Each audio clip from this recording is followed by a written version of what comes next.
Shalom saudaraku yang terkasih dalam nama Tuhan Yesus, damai sejahtera bagi kita semua, dimanapun saudara berada saat ini. Saya yakin dan percaya saudara penuh dengan berkat-berkat Tuhan. Berkat yang teristimewa di mana saudara bisa duduk, diam, serta merenungkan firman Tuhan. Saudaraku yang terkasih dalam Tuhan, kita akan belajar firman Tuhan saat ini. Namun sebelumnya kita akan berdoa, kita akan meminta pertolongan kepada Tuhan. Kita berdoa. Bapa kami yang bertata dalam kerajaan sorga, terima kasih banyak ya Tuhan untuk kesempatan ini. Kami kembali diberi kesempatan oleh Tuhan untuk merenungkan kebenaran firman-Mu. Di tengah-tengah situasi yang sulit, Tuhan memberi kesempatan untuk kami diam merenungkan kebenaran firman-Mu ya Tuhan. Saat ini kami siap merenungkan firman-Mu. Tolonglah kami sekalian. Dalam nama Tuhan Yesus kami berdoa. Haleluya. Amin. Setiap saat adalah waktu yang tepat untuk kita dapat memberitakan tentang siapa Yesus. Terlebih khusus saat ini di mana semua orang diresahkan dengan hadirnya COVID-19. Seharusnya kita dapat hadir di sana sebagai orang yang memberitakan tentang siapa Yesus. Saudaraku yang terkasih dalam Tuhan, itulah sebabnya pada saat ini saya akan memberikan perenungan kebenaran firman Tuhan dengan satu tema, siapakah Yesus? Siapakah Yesus? Ketika tema ini saya utarakan, maka satu pertanyaan akan muncul, yaitu mengapa kita mengikuti Yesus? Dan kita akan jawab pertanyaan-pertanyaan tersebut berdasarkan kebenaran firman Tuhan. Terdapat dalam Matius pasal yang ke-8 ayat yang ke-23 sampai pada ayat yang ke-27. Injil Matius pasal yang ke-8 ayat yang ke-23 sampai pada ayat yang ke-27. Saya akan bacakan untuk kita semua.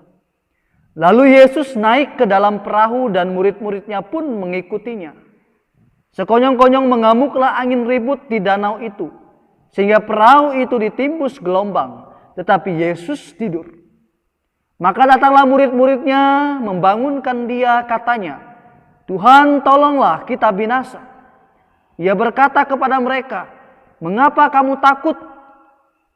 Kamu yang kurang percaya. Lalu bangunlah Yesus menghardik angin dan danau itu. Maka danau itu menjadi teduh sekali. Dan heranlah orang-orang itu, katanya, orang apakah dia ini? Sehingga angin dan danau pun taat kepadanya. Siapa tidak tahu cerita tentang Yesus menghardik angin ribut di danau.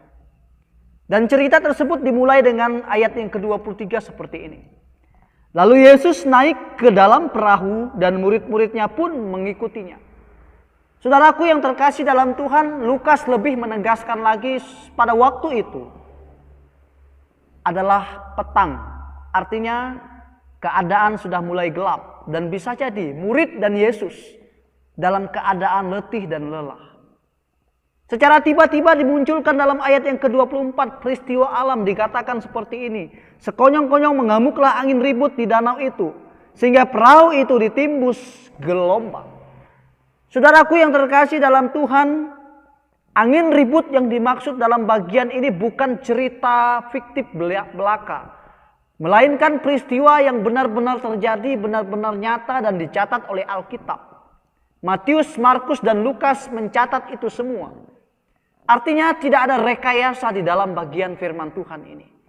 Dan kemudian dikatakan efek dari angin ribut itu, dampak dari angin ribut itu dikatakan dalam ayat yang ke-23. Sehingga perahu itu ditimbus gelombang. Sehingga perahu itu ditimbus gelombang. Pasti murid-murid dalam keadaan panik ketika gelombang besar menghampiri mereka. Pasti murid-murid tidak bisa mengontrol diri mereka ketika badai tersebut menghampiri mereka. Padahal latar belakang daripada murid-murid adalah seorang nelayan. Pasti mereka bisa menakluk setiap badai yang menghampiri mereka, khusus ketika mereka sedang nelayan. Tetapi ketika kita membaca firman Tuhan ini, justru dikatakan dalam bagian ini, mereka tidak bisa menaklukkan angin tersebut dan gelombang tersebut.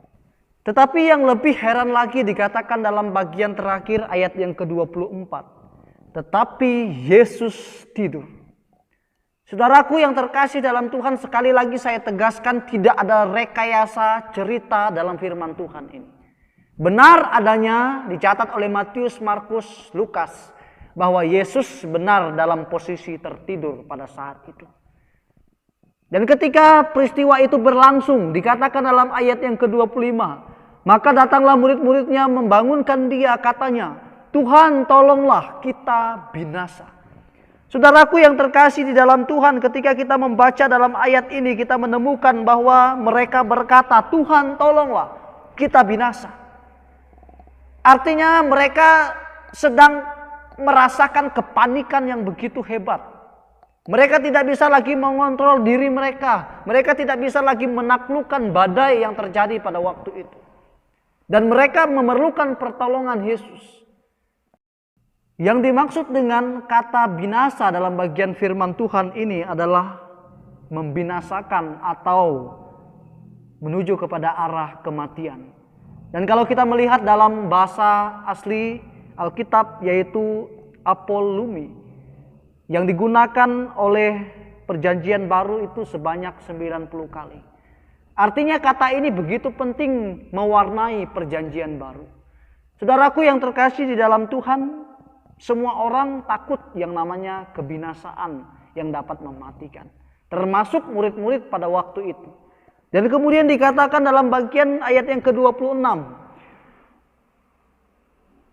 Ia berkata kepada mereka, mengapa kamu takut, kamu yang kurang percaya? Lalu bangunlah Yesus menghardik angin dan danau itu. Maka danau itu menjadi teduh sekali.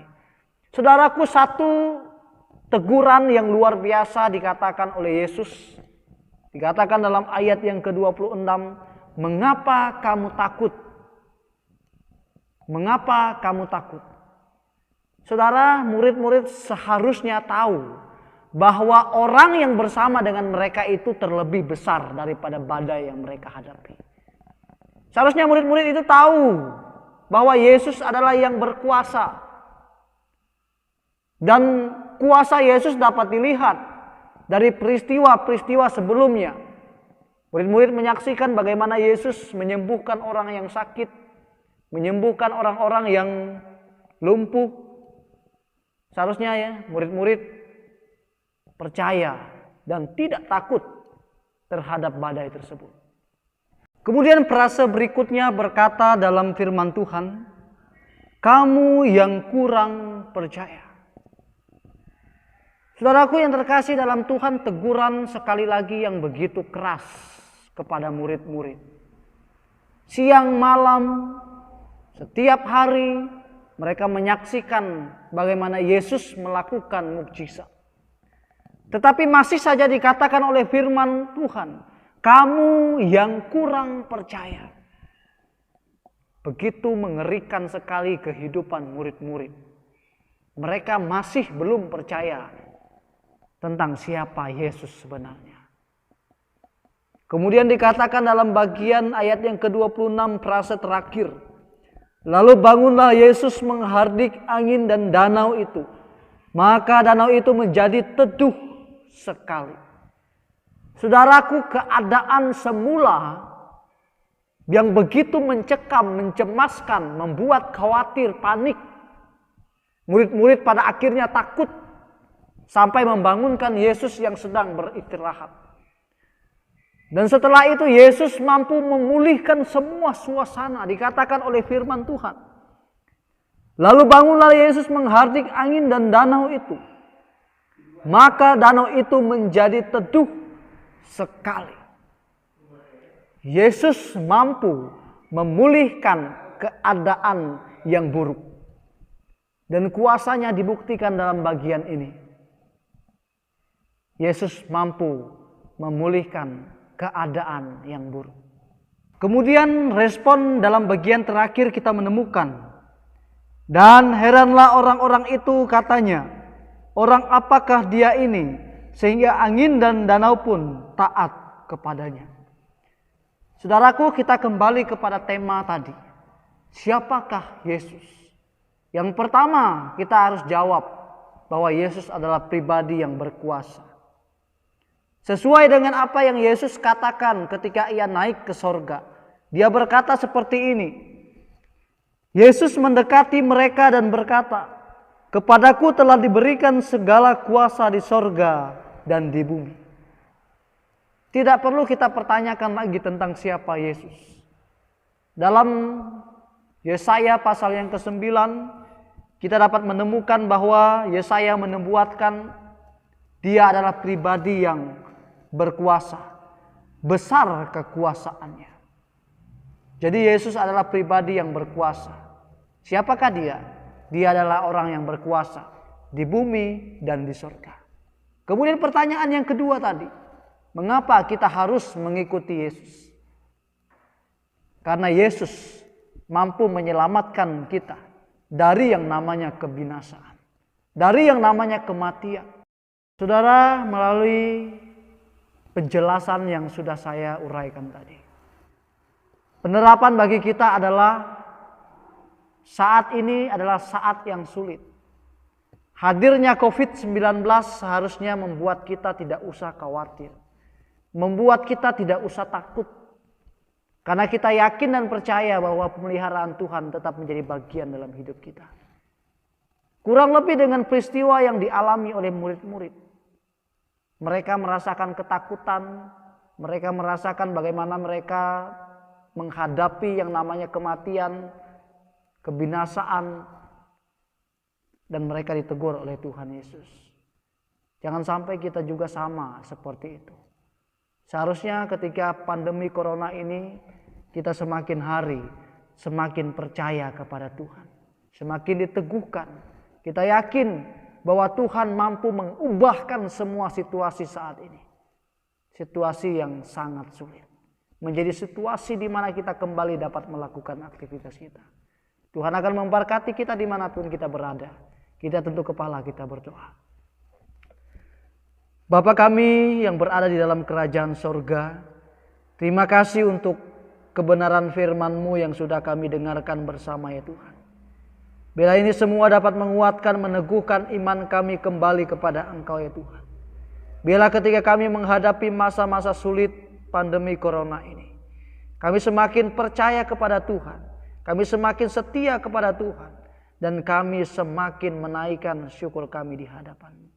Terima kasih Bapa di surga, berkati kami sekalian dimanapun kami berada. Dalam nama Tuhan Yesus kami berdoa, haleluya, amin. Terima kasih bagi saudara yang sudah menonton video ini.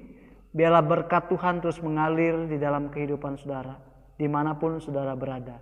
Tuhan Yesus memberkati kita semua, amin.